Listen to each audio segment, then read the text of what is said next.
বাড়ির যে কোনো ছোটোখাটো শুভ অনুষ্ঠান অথচ পায়েস রান্না হবে না, এটা মনে হয় ভাবা যায় না। এর আগে আমার এই পেজটাতে আমি ২-৩টে ছোটো ছোটো পায়েসের ভিডিও শেয়ার করলেও সেরকমভাবে বিস্তারিতভাবে কোনোদিনও পায়েসের ভিডিও ছাড়া হয়নি। তাই ভাবলাম যেরকমভাবে ঠিক রান্নাটা করেছি ওই রকমভাবেই একটুখানি শেয়ার করি। এখানে আমি ৩ কেজি দুধের পায়েস রান্না করেছিলাম, ওই জন্য ৩০০ গোবিন্দভোগ চাল নিয়েছি।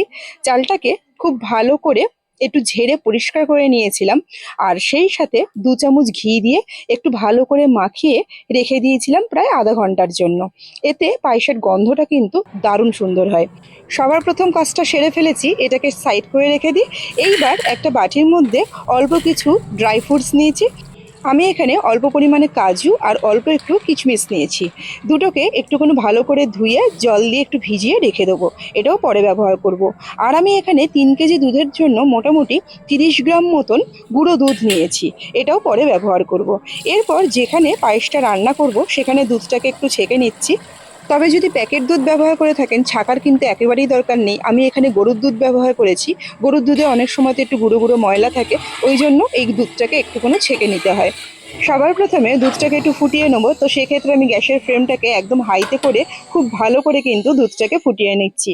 আর আপনারা তো জানেনই পায়েস রান্নার ক্ষেত্রে সব থেকে গুরুত্বপূর্ণ হলো যতক্ষণ ধরে আপনি পায়েস রান্না করবেন ততক্ষণ কিন্তু আপনাকে খুব ভালো করে দুধটাকে নেড়ে যেতে হবে বা পায়েসটাকে নেড়ে যেতে হবে।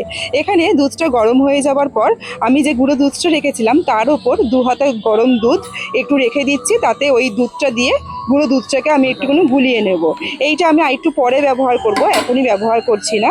আর দুধটা কিন্তু খুব সুন্দর করে ফুটে এসছে। গ্যাসের ফ্লেমটাকে লো করে আগে থেকে যে ঘিয়ে মাখা চালটা ছিল সেই চালটা এর মধ্যে দিয়ে খুব ভালো করে নেড়ে দিচ্ছি। আর এই চালটা দিয়ে দেওয়ার পর কিন্তু একেবারেই খুন্তি চালানো বন্ধ করলে হবে না, একদম নিচ থেকে খুব সুন্দর করে দুধটাকে কিন্তু নাড়তে হবে।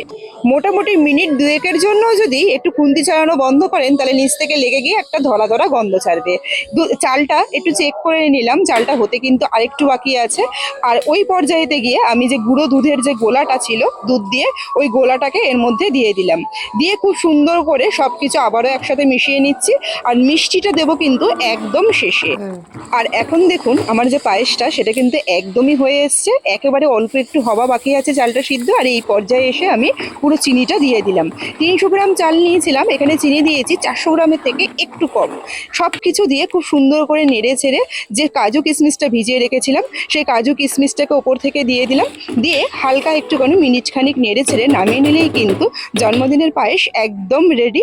আর পায়েসটা এখন দেখে একটু পাতলা মনে হতে পারে, এটা থাকলে কিন্তু আস্তে আস্তে একদমই ঘন হয়ে যাবে আর একদম একটা সঠিক ঘনত্বের চলে আসবে। ভিডিওটা আপনাদের কেমন লাগলো আমাকে কিন্তু জানাতে ভুলবেন না। দেখা হচ্ছে পরের ভিডিওতে। ধন্যবাদ।